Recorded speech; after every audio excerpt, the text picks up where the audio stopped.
The year is 1916, and the entire world has been dragged into a nightmare that seems to have no end.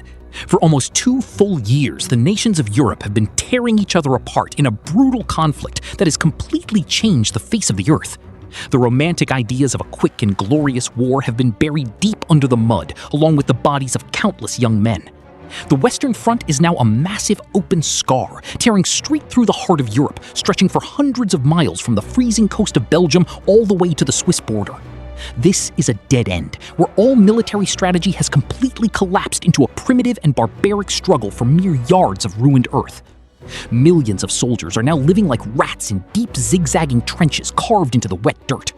They are surrounded by an endless maze of rusted barbed wire that catches the wind and howls like crying ghosts.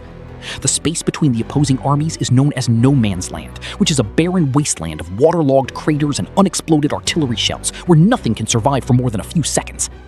The brilliant generals who started this war are completely paralyzed because their old tactics mean absolutely nothing against the terrifying modern weapons of the 20th century.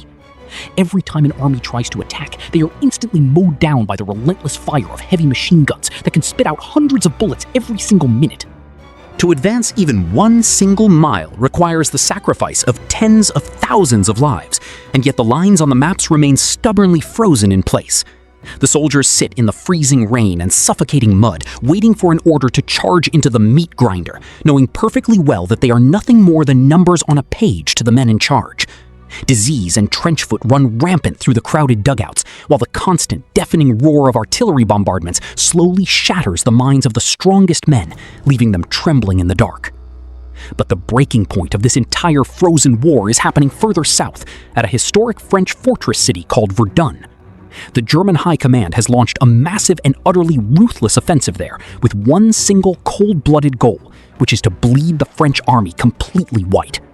For months, the French soldiers have been thrown into the grinding teeth of the German artillery, fighting desperately for every single inch of shattered stone and poisoned earth. The French army is slowly melting away, taking unimaginable casualties every single day, and they are begging their British allies for immediate help.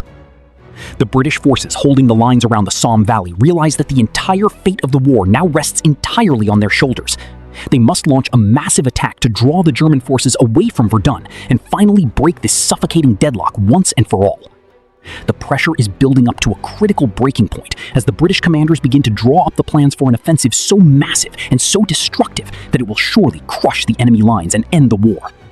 This desperate need to save the French and break the trench warfare trap is exactly what will turn the peaceful Somme Valley into the absolute center of hell on earth.